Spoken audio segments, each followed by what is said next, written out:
The Princess of Wales in tears, and of course a tennis ace in tears also. What can it all mean? As ever, let me explain.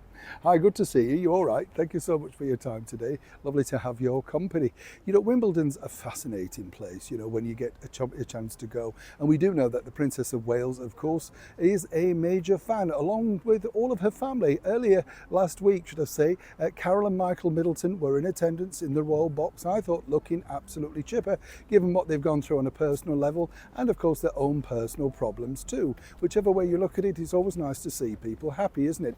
Must tell you a funny thing, by the way, though. At Wimbledon they have this Ralph Lauren tent, sort of building, and it's all about afternoon tea, and the brilliant Joanna Lumley does a sort of online promotion for them. Doesn't mention the price though. Eye-watering when you find that out. Absolutely.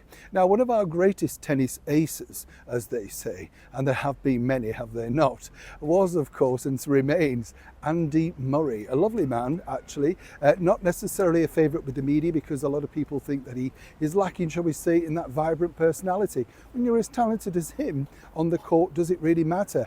He did the business for England. That's all that matters, isn't it? He won the tournament. Absolutely. I was lucky enough to meet his wonderful mother too, Judy Murray, who was the driving force between Jamie and Andy, the two brothers who have done so well in that particular world.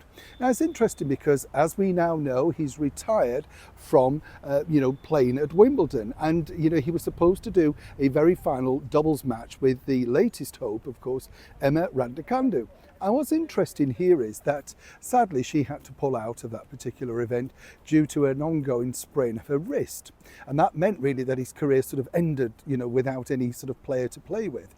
A little bit about that in a moment, but let me tell you that the Princess of Wales sent a wonderful message to Andy, of which he became very, very emotional indeed, because obviously it means a lot, and we know what she thinks about tennis, and more importantly, what she thinks about him.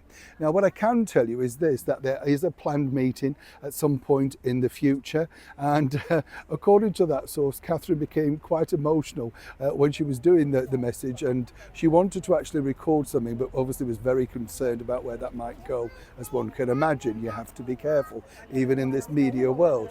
But what's fascinating about this is it just shows her passion, not just for the game, but actually for people.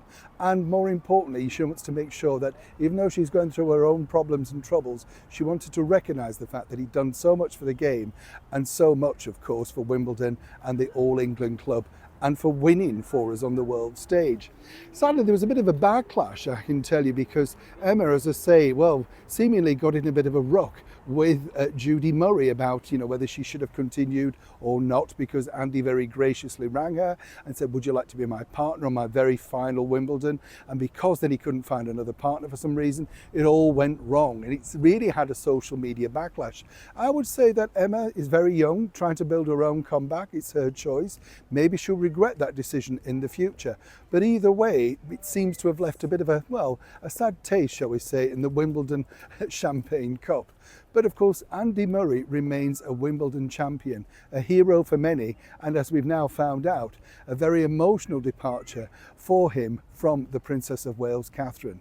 And as I said, apparently even Andy, who doesn't show any emotion on the court or off the court, became very emotional indeed once he received that message. What a lovely send-off, don't you think? Neil Sean in the very heart of London.